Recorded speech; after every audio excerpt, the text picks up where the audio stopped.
Imperial British standards existed for almost every facet of life, from weights and measures to literary merit. There was a common belief that Australia was a country well suited to the development of healthy bodies. There was much less confidence that Australia was suitable for the full development of minds, for in the back of the Australian mind, it was feared there always sat a judgmental Englishman.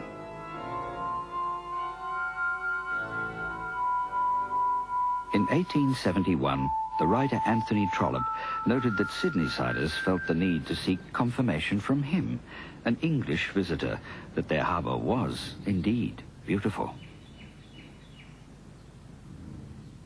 80 years later, the Australian critic A.A. Phillips put a name to this colonial trait.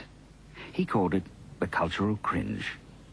The cringe, said Phillips, mainly appears in a tendency to make needless comparisons.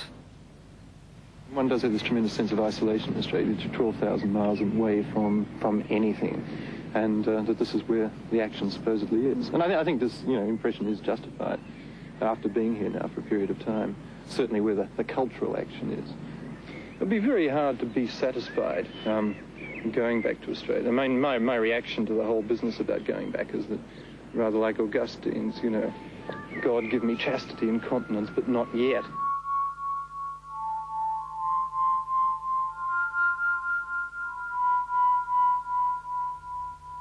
Now look at those old masters. They had all the chances fine, with churches dim and ruins grey and castles on the Rhine.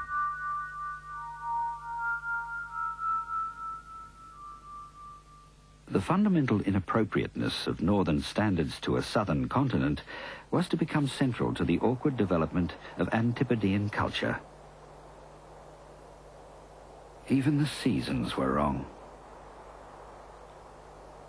Australian child, what canst thou know of Christmas in his prime?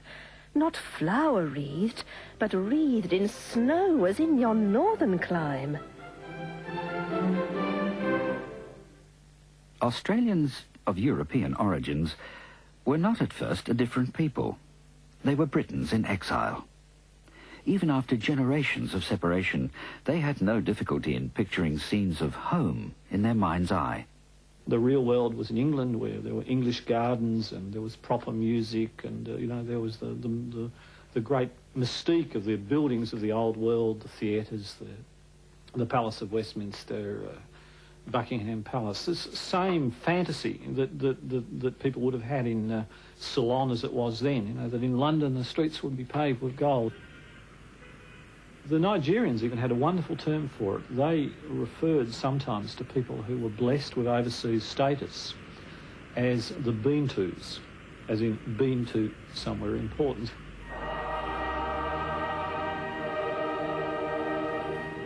England was the motherland.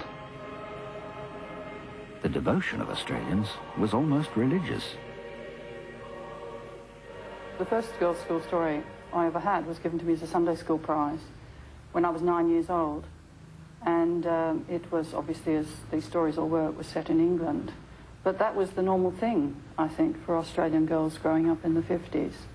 They portrayed a world that was very different from the world I was growing up in Australia in many respects. They're not in all, actually. I mean, obviously the setting, the fact that it was English, or at least that they were English girls, they were sometimes on the continent, and the class system.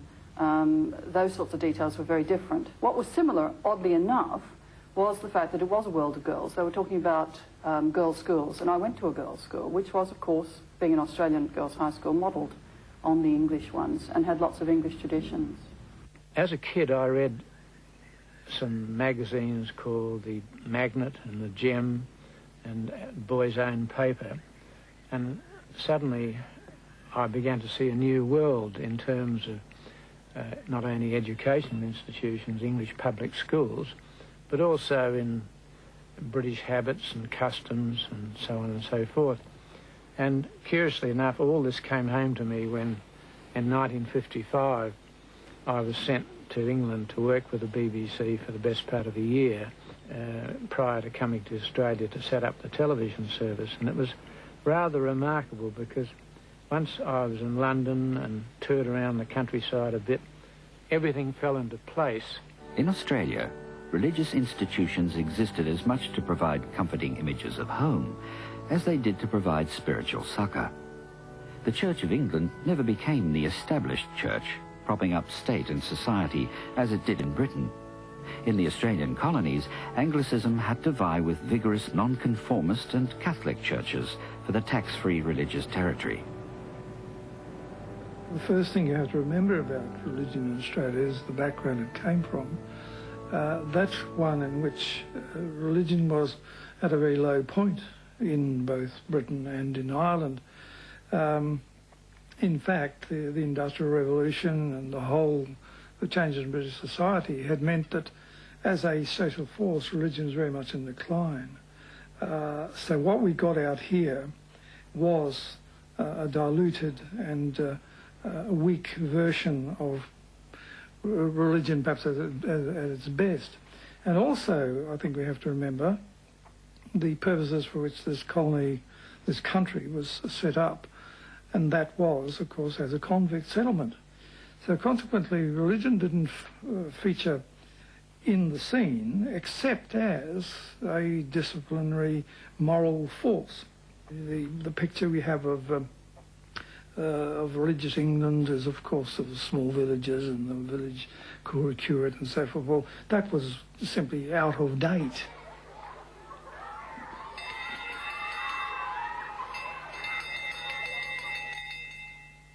Devotion to the empire was drilled into children's heads with mawkish poetry, patriotic songs, sermonizing history, and precise ritual.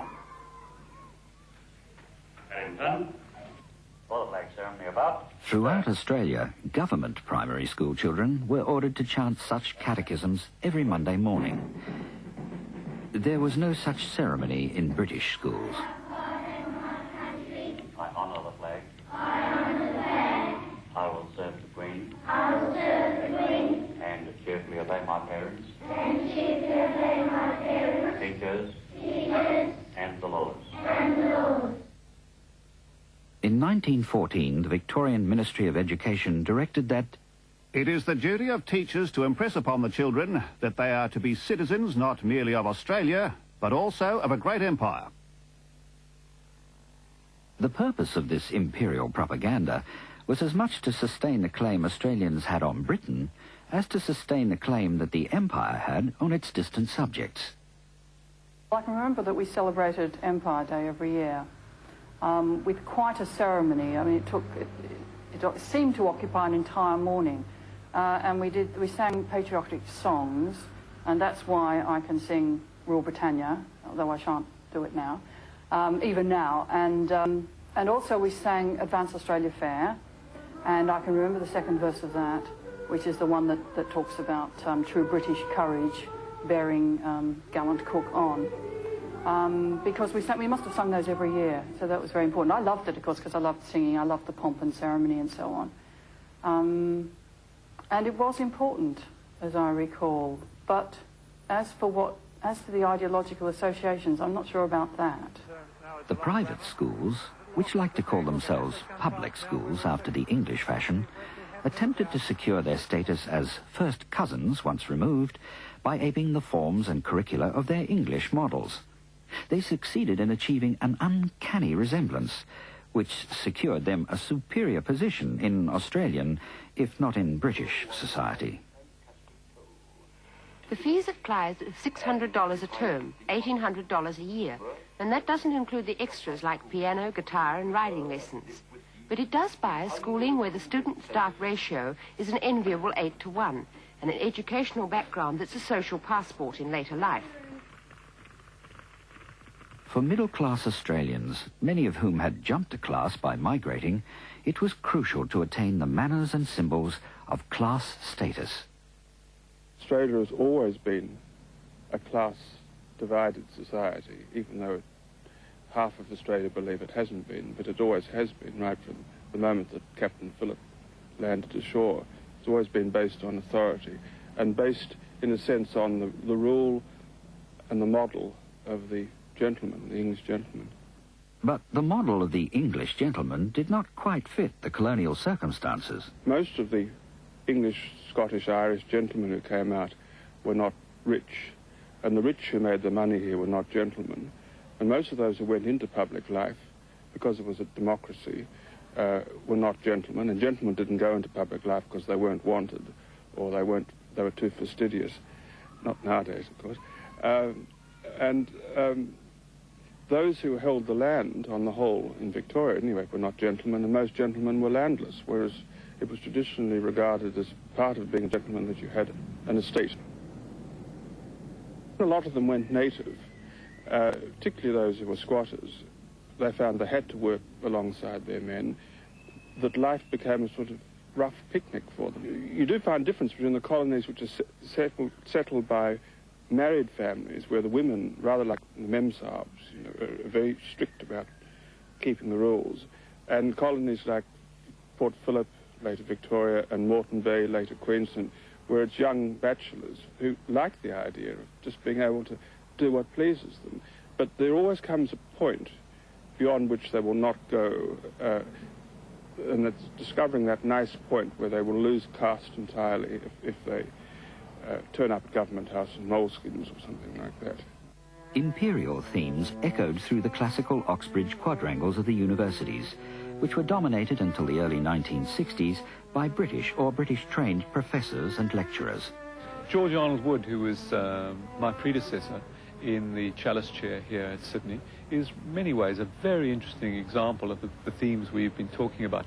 He came out to found the chair here in 1891, just at the point when the imperial expansion was at its greatest. And when he devised the curriculum, this very quad, and taught just down the way there, he immediately, of course, shaped a history syllabus that had as its centre British civilization and the rise of the concept of a civil, liberal society. And Wood thought it was quite natural that students should enter their study of history through a study of British history. He then widened it to a study of British imperial history, and then beyond that there was the history of European societies, and then much further out that was the history of European colonial societies. But at the centre of it all was this relationship between Australia, a colonial society, and Britain.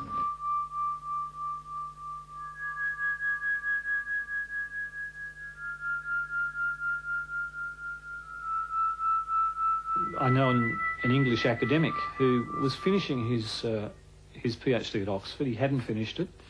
He applied for a job in Australia. He wasn't even interviewed. He was given the job. And when he arrived, he found that the professor who'd given him the job particularly wanted him so he could be able to discuss Oxford in the tea room. My own experience of doing the pilgrimage in the early 70s from Australia to Oxford was to find when I got there that my training as a historian had indeed been much superior to what most undergraduates got in Oxford, and I felt an immediate advance on the local English postgraduate students as far as research training and so on. Nevertheless, I had been told that not only was I to go to England, but the pressure to go to Oxford itself was extremely strong because of the traditions within the historical profession at that time. But what we have are Australian institutions. They're not British institutions. I mean, nobody walking into a university in Australia would say this is a British university. They would look at some of the buildings in the older universities and say, you can see the inheritance. But they wouldn't for one moment mistake a campus here for a campus in Britain. And that is just a simple way of saying that we have made extraordinarily interesting adaptations of our inheritance. And they've become such good adaptations that we are just, in a way, unconscious of the inheritance a lot of the time, which is the way it should be. So I don't think there's any unhappy sort of mismatch between what we inherited and what we've done with it. The application of British models was complicated by the different ethnic composition of Australian society. Until the late 1940s, up to 1/3 of Australians claimed Irish heritage, and many of these felt very ambivalent about the virtues of empire and the British. It depends on what you mean by British. If you mean Scots, Welsh, Cornish and Irish, then yes, indeed, it was British, but we are very much conscious now, for instance, of the fact that the Scots have their own identity, and the Welsh as well. The Cornishman, there is a substantial ethnic diversity within the British Isles themselves, and particularly is that so with relation to the Irish, because of course one always needs to remember that the Irish have been at odds with the English for a very, very long time indeed. The peoples of Britain may have spoken with different accents, but the voice of the empire was standard English, as practiced on the BBC and on its Dominion imitator, the ABC. Through one of the marvels of modern science, I am enabled this Christmas Day to speak to all my peoples throughout the empire. I speak now from my home and from my heart to you all. One of the problems with the ABC in the early days was that once the ABC got up steam, as it were, if you'll forgive the pun, they found it not so much necessary, but they felt that the ABC should, in a sense, ape the BBC in its, what shall I say, its frontline people, or the announcers, in fact. Anyone who came to Australia with an Oxford accent and a plummy accent in those days immediately got a job in the ABC as an announcer. On the eve of the 1938 Test Cricket Series, I have been asked to explain to you how the synthetic ball-by-ball descriptions are broadcast by the national stations. It was a curious dichotomy that you had this emerging Australian identity coming with the music side of it, people like Vance Palmer, early dramas and so on. But on the other hand, the spokesman for the ABC, the people who were sitting up in their dinner jackets in the lonely studio reading the news and announcing the programs, had this very noticeable English accent.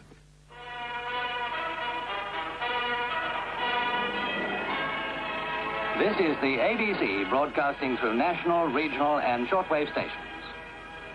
This is the news read by Paul McClay. I've always felt that one of the reasons, as you probably know, down the years, the split up between commercial and ABC in television and radio has never been much more than about 85% for the commercials and 15% for the ABC.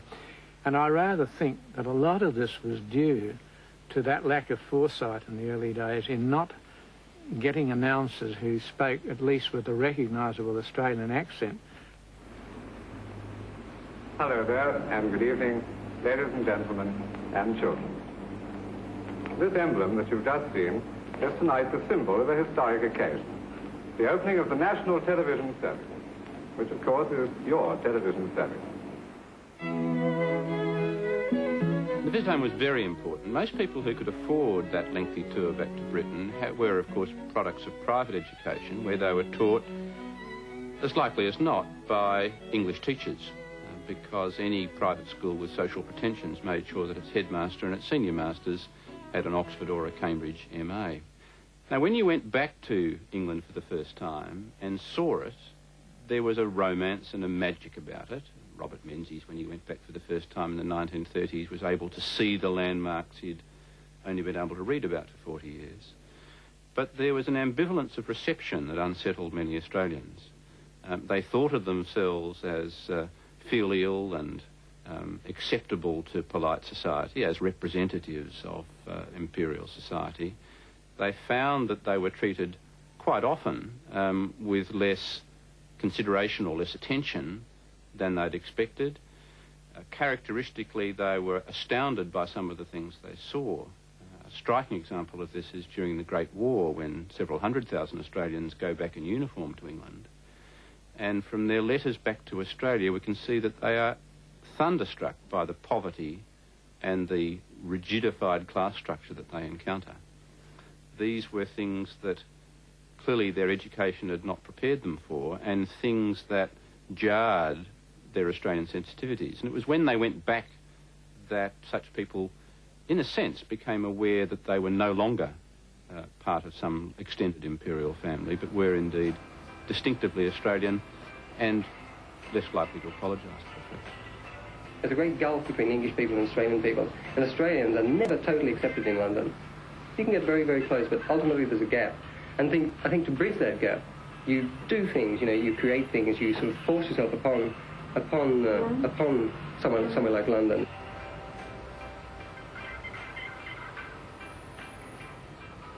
If, for those who wanted to cement their middle-class status, the trip home was an essential pilgrimage, for artists and intellectuals, it became a cultural imperative. When you turn to intellectuals, of course, and people with creative talents, you get a somewhat different scene, because they're always measuring themselves up against models and measuring themselves against the standards, which invariably must come from those centres which have the greater populations and have the greater means of publishing ideas and so forth. So you get, I think, a false element of striving within the Australian intellectual life particularly, which seeks for some point of reference, and of course finds it very readily in the British Isles, or particularly, of course, in England. Now, one of the things one has to remember is that the Brits did a the English did a tremendously good job on self-promotion. And so they should, because they had, in the 19th century, a vast empire, enormous military power, and enormous cultural achievements.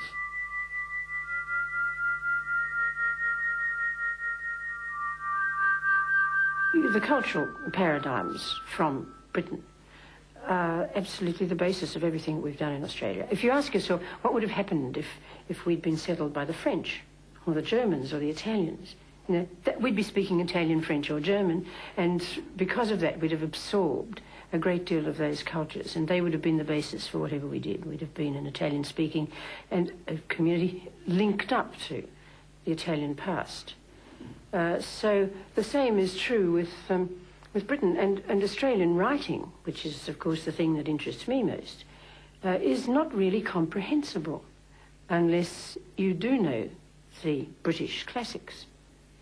And that's why it's always seemed a pity to me to try to divorce Australian writing and Australian accomplishment in writing from its traditional sources, because you're only getting a bit of it. You're not getting all of it. London was not only the centre of the empire, it was the centre of the world. Australia was a remote backwater. Whether to go or to stay was a question that artists, writers, musicians and thinkers of every kind often asked themselves.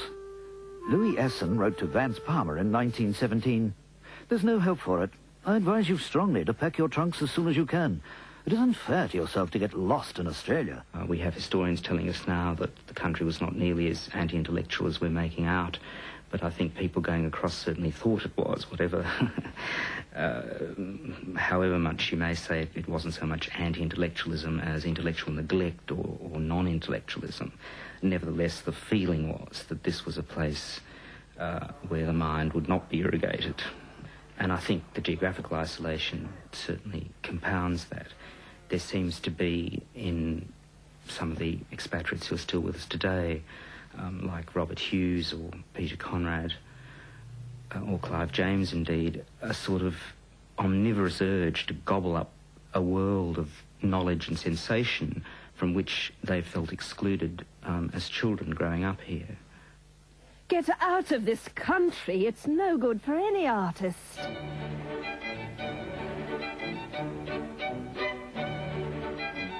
Educated Australians did not in general read Australian novels. But in London, Australian writers were not only published, they were praised. Some had always seen the Exodus as treason. Banjo Patterson wrote, "And we'll sneak across to England. It's a nicer place than here. For there's not much risk of hardship where all comforts are in store, and the theatres are plenty and the pubs are more and more. Although the exodus of Australian intellectuals was opposed by generations of cultural nationalists, nothing could stem the tide of expatriates.